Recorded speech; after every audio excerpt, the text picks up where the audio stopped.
Hello and welcome back to Coating Gaming. We're here for episode number 92 of our 1860 Munich FM20 series, and in today's episode we have the end of season awards and then the transfer summary of our probably final season. We did qualify for the Club World Cup, which takes place next summer. So that will probably be our end point, regardless of what happens. We have won the Champions League. Hopefully we can retain it. Hopefully we can win the Bundesliga for a second time, win the Pokal for the first time. And yeah, as you can see, we finished in third position in the end. To be fair, quite a step away from Leipzig, who did win their first title in a while. We have a look at the overview. So Leipzig haven't won since 2023-24, which is unfortunate for them. But yeah, we need to get another winners medal in there. And yeah, let's get into the end of season review. So the fans' player of the season is Lastra with 43% of the vote. We've got Sherdan with 24, and then Daniel Hall, surprisingly, with 20%. Goal of the season was Hernan versus Chelsea. So this was the final, wasn't it? The Champions League final. So this was the free kick goal, I'm guessing. He has scored quite a few free kick goals, but he bent that beautifully round the wall and into that left-hand corner. It was the 5-0 win of the Champions League that did that. The signing of the season was Mario Henrique, 25.05 million from Corinthians. The young player of the season was Brandoni. The top goal scorer was Sherdan. The highest average rating was Sherdan. Most assists was Alfredino, which I believe Alfredino has set a new record with the most amount of assists in one season, so that's good to see. Hernando Carabali, best pass completion rate 91%. Sherdan, the most player of the matches awards with 13. That is also a new record for us, which is great.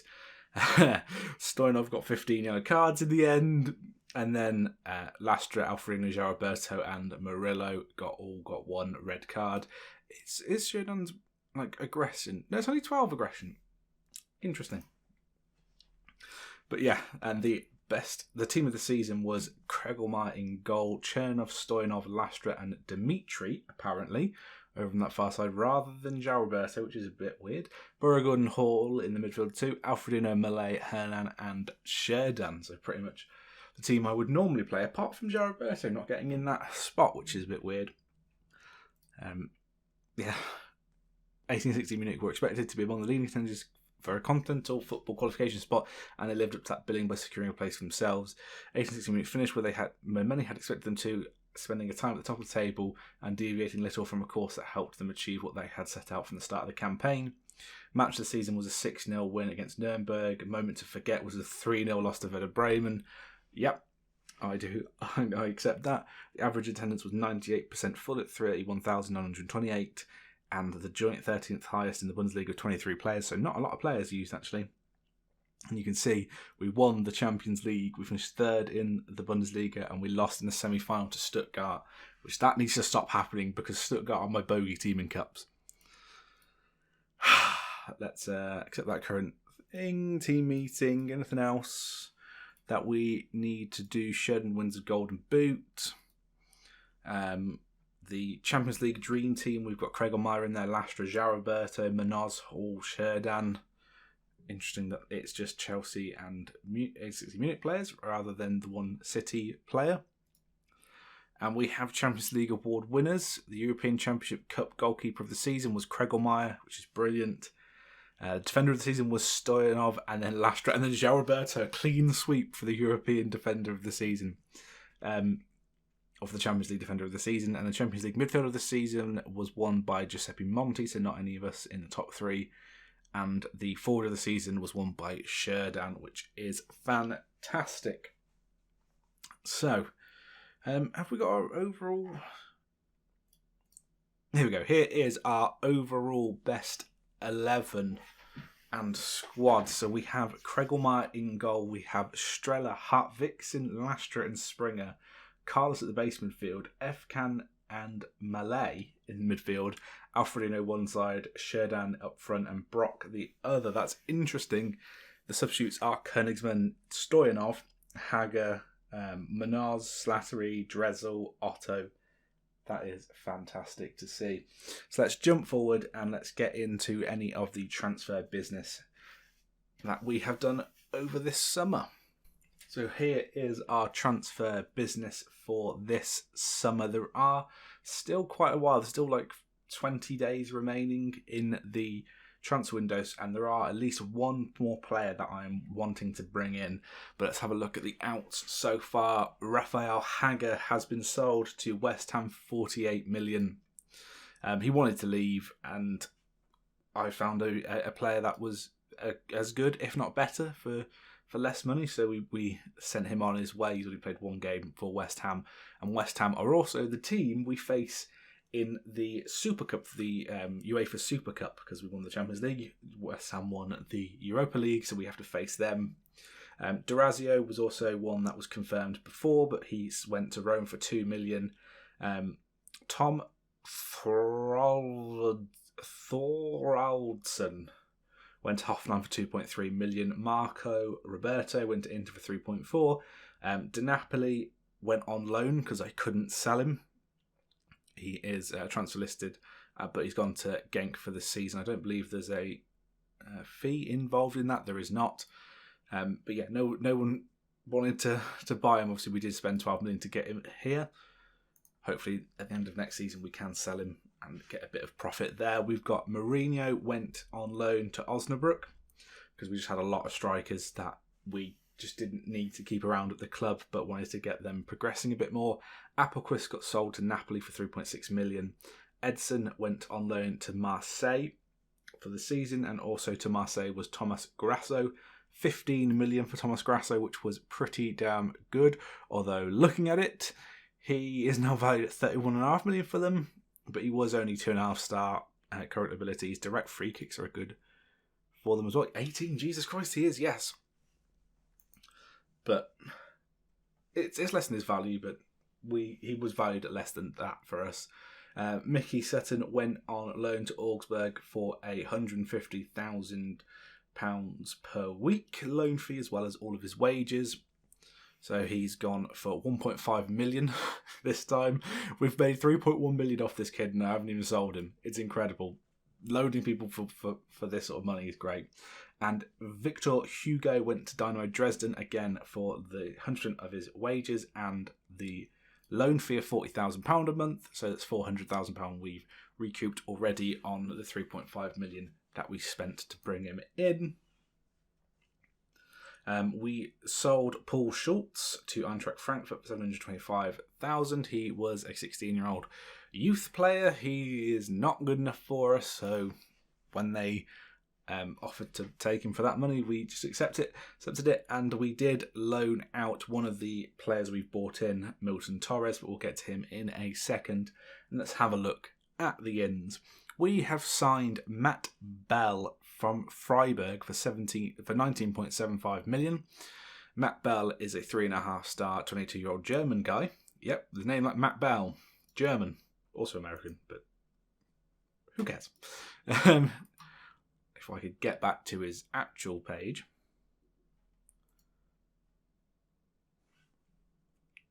There we go. He is a 3.5 star current ability with 4.5 star potential ability. Left back who comes in as a actually left-sided left back, which is fantastic. Can play on the full-back attack pretty damn well. Good physicals, and yeah, pretty good pace. Can improve a slight amount in the future. Hopefully he does. Obviously he comes in behind Chernov on that side. We have Damien Robledo.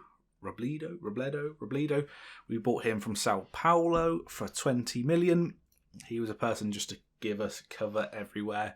He is a striker.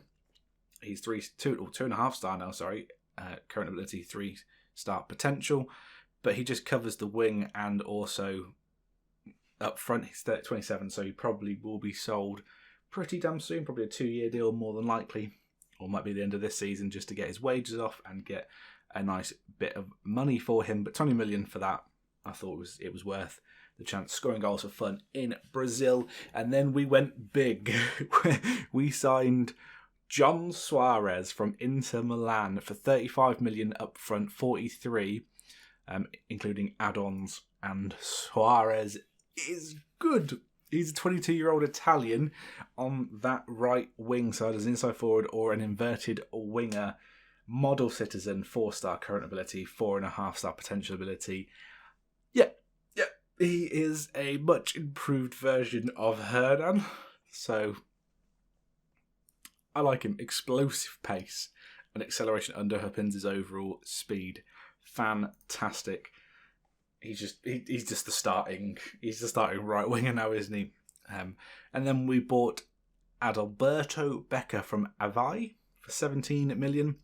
He is a midfielder, 19-year-old Brazilian, 3-star current ability, 4-star, maybe 5-star potential ability, either-footed, can play pretty much every position we like in there. Deep line playmaker, Mazzala, advanced playmaker if you have to, bit of a box-to-box as well. Pretty damn good. Comes in as our 4th best centre midfielder, but he's definitely one for the future with his potential, with his young age. And so is the next player, who is Milton Torres. We got him for 5 million from Velez. He is a 19-year-old Argentinian. Mazzala, again, can also play on the left wing, which is interesting. He is a 2-star current ability, 3.5-star, maybe 4.5-star potential. Decent player again, one for the future. We got him because he was fairly cheap. We could probably sell him on for quite a lot more if and when we do sell him, or we could use him as one of our starting midfielders at some point. Decent player. Had to get him in for that cost. So that leads us to the first game of the season, and if you have a look at our schedule, we've won every friendly as we normally do. We beat Patal. I don't know if I'm pronouncing that right or not. 8-0 in the DFB-Pokal first round, and obviously we have West Ham in the Uefa Super Cup. But first we have the draw for the second round, and then we'll get straight into that West Ham game. And the draw for the DFB-Pokal second round is made today. 13 teams will go to have 16 matches to be drawn, as teams as varied as 18-16 Munich, Schalke, Karlsruhe, and Magdeburg. Let's have a look. Quite frankly, anyone would be decent at this stage. We normally get a Bundesliga 2 team, so hopefully we don't disappoint. So Eintracht Frankfurt against them, Dortmund against Wolfsburg, Heidenheim, Köln, Paderborn, Hanover, Leipzig, Hoffenheim, Nürnberg against Leverkusen, Stuttgart against Mönchengladbach, Mainz against us. So we do get a Bundesliga team, but one that's just been promoted as winners of the Bundesliga 2. Interesting. That could be a tough game. Let's have a look at the rest of it. Magdeburg against Schalke, Bayern against Hertha, Osnabrück against Bochum, Greuther Fürth against Werder Bremen, St. Pauli against Freiburg, Dresden against Augsburg, Karlsruhe against Wiesbaden, and Kaiserslautern against Hamburg. Interesting. So we get Mainz, which is a decent team. We'll take that, and let's get straight into this West Ham game. And here we are for the UEFA Super Cup against West Ham, and there is a bit of a somewhat injury crisis. We've had a lot of people be at the under-23s European Championship, I think it is. Or no, World Cup. It must be World Cup. Because Brandoni, who is Argentinian, and Sakamani, who is also Argentinian, also went there, and they got pretty far towards the end. So those two players are in dire need of a rest, and we will give them at least a 2-day rest at the end after this. We're probably not going to use them at least. But yeah, we've got Hernan and Sherdan both injured. We've got Lastra injured, annoyingly, for between 7 weeks and 3 months. Suffered a hip injury, seeing a specialist about it. And João Roberto is suspended for this game, which is fine by us. So the team is as follows. We have Kregelmeyer in goal, a back four of Chernov, Murillo, Stoyanov and Dimitri. We've got Karabali and Hall in the midfield too. Alfredino, Malay, Suarez and Robledo. Robledo? I don't know how to pronounce his name. what's his first name? Damien. We could probably take the Robledo off, but we'll keep it for now. And obviously, we've got some people in the team that are tired. Suarez, again, was at the Under-23s World Cup, so he's not fully got full conditioning, unfortunately. But let's get into the game and see what we can do here. We've just packed the bench with even just the semi-injured players, just because we can. We can name 12 subs for this, like we could the final. So let's say you deserve to win this trophy, and I expect you to do so. Yeah, let's do that. I have faith in you, and let's get into this and see what we can do here.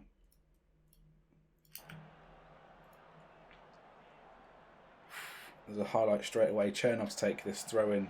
Finds Alfredino, back to Chernov. Goes to Karabali, chance for a cross. He finds Robledo, and Robledo gets his first goal. 3.5 minutes in. I mean, we did fully destroy Chelsea in the final, and it's another English team. Are we going to destroy West Ham in this technical final, I guess? Obviously, Hager should be in their team for this, which he is, and he gets the ball on this left-hand side, cuts inside to cross. Chernov almost looked like he got fouled then, but needs to get back into position as they're playing great 1-2s around everywhere. Chernov again tries to get in position, but doesn't quite get the tackle. There's a blocked shot, but it comes out to them. They have another shot. Kregelmeyer with a solid save. Chernov again with a throw-in. Last time we had this highlight, we scored from it, but Malay gives the ball away, and they look like they are running forward now. There's no one stopping them. Someone needs to come across here, lads. There is a sliding tackle by someone in there. Suarez gets the ball up and he looks forward, finds Robledo. Chance for a second. He is offside. They have brought it back after the tackle came in, which is unfortunate. Got to keep an eye on the conditioning of Suarez, as we have Alfredino to take a corner on that far side. Murillo was the target. Didn't quite get to him. Malay picks the ball back out, finds Alfredino into Suarez. Finds Stoyanov back to Alfredino. Inside to Suarez. Can Suarez get a goal here? Comes inside, has a shot. Camera angle made it look closer than it was. It was well wide there. There's a chance for David on their team to whip a ball in. Malay with a header clear, but it's not very far, just to the outside of the box. Cross comes in. Dimitri with a header clear. This time it's gone further. But we need to make sure we're aware to this. Ball back in. Suarez gets a block on it. They have a corner on that left-hand side. David to whip the ball in this time. Goes back post. And it looks like Alfredino pushed a player, and they have been awarded a penalty. Can Kregelmeyer keep this out? He steps up. Kregelmeyer goes the right way, but doesn't get anything on it. And they equalise in the 22nd minute. I'm going to demand more from the team. Alfredino is one of our most experienced players. He shouldn't be giving away a penalty like that. He is also one of our oldest players on the team. I think him and Robledo are the joint oldest at the moment. So we're rapidly approaching half-time here, and it looks like, unless this highlight gives us a goal here, it looks like we're going to go into half-time at 1-1. Chernov on this near side finds Karabali in the box, plenty of space, has a shot. And their keeper, Kawas, tips the ball over. Alfredino to whip a ball in. Can he make up for the goal? He can. Stoyanov gets his first goal of the season. Yet another towering header from our 6'5" Bulgarian giant. Absolute steal that player was when we bought him. And he's just become one of the best defenders in the world, which is fantastic. We go all the way back to Kregelmeyer, and there is a minute and a half left, or at least half a minute of this highlight. Normally we don't get one at the half time unless there's a chance. Robledo now in the box, has a shot, Cabas saves. And we do go into half time at 2-1, which is fantastic. Alfredino making up for the penalty against him. Yeah, guard against complacency. I don't know how many substitutes I can make in this game. I'm going to assume 3. Although, I don't know. Yeah, I'm going to assume 3 because I don't really follow the Super Cup that often. Mainly because I don't really play in these this much. It's like the Community Shield or the version in Germany or any other country that they have. I don't know if it counts as a friendly, or just like a friendly you get a cut from winning or something. Karabaly on this far side goes back towards Chernov, chips in towards Suarez. Hall gets on the ball. Alfredino now with a chance, and they clear long. I could actually check in the rules how many substitutes we make, but I'm going to assume 3. So might be looking to make at least 1 or 2 substitutions after this highlight. 55 minutes, sort of when you want to do it. There's a ball into Suarez there, picks it up nicely, gets past one man. There's an overlap he wants to use him. He's found Dimitri towards the byline, cuts back into Suarez, into Hall again, has a shot. It's blocked, and it does go out for a corner. If we can get a third here, it'll be fantastic. Alfredino again on corner duties, whips it in towards Murillo, it looked like. Malay gets back towards Alfredino, could be offside here. Slide tackle comes in, there's a cross, but the keeper, Cabas, manages to keep a hold of it. They have a free kick that's whipped in, but Kregelmeyer keeps a hold of it. Nothing doing there. Finds Stoyanov on a little roll out here. Kregelmeyer again. Always quite good with his feet. Karabaly into Murillo. Finds Chernov now. We're running him over the halfway line. Can we get a third? Cuts back towards Karabaly. Who goes inside to Hall. Who can find the switch out wide to Suarez. Gets tackled but wins the ball back. Robledo's there with a chance. Finds Malay. Oh, Malay needs to be scoring that. He had so much time in the box, in the 6-yard area by himself. Do you know what? We'll let the corner be taken if it's going to get taken, and then we'll do the subs. Stoyanov tries to get a header on it, but Malay picks the ball back up here. Finds Stoyanov. Highlight ends. Let's have a look at the substitutions we can make. Malay looks like he... Actually, no, let's do it based purely on fitness. Suarez, he's had a good game. Apparently Becker can play there. Can he actually play there? He sort of can, which is interesting. But I'm going to get Andari on that side. Alfredino maybe? Yeah, let's get Alfredino on that side. Can play it a little bit better. Beauregard and Noz looking like they could come on at any time. Do you know what? I'm going to get Becker on for Malay. He can sort of play that. He much prefers a playmaker on that role. The attacking midfielder he can play for us, which is good. So he makes his debut. Not his debut, because I believe he played last game. So he makes his European debut for us, is what I should be saying. So we have another corner Alfredino to take on that left-hand side. In towards Chernov, who gets his head on the ball. Don't know why Chernov was attacking that there, but sure, I'll take it. Murillo might be the next option to take off.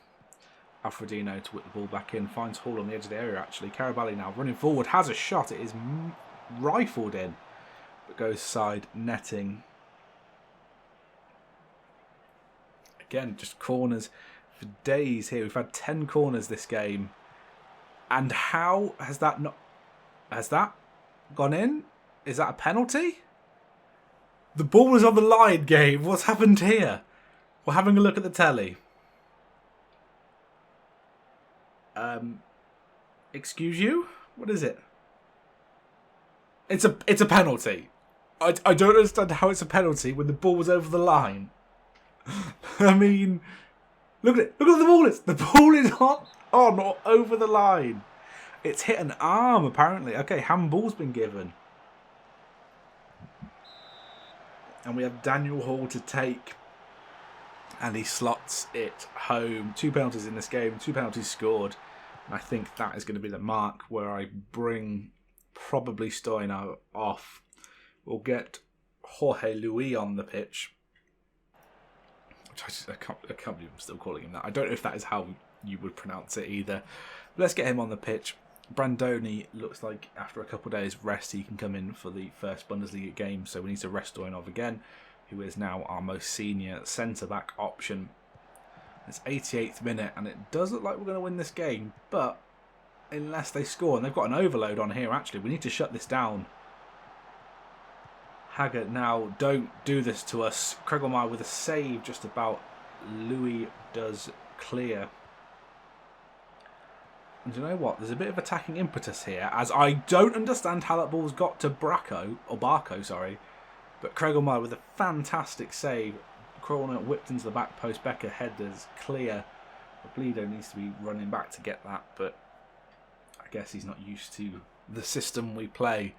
And that is all but time up on this game, and we should win 3-1 unless we score out of this highlight.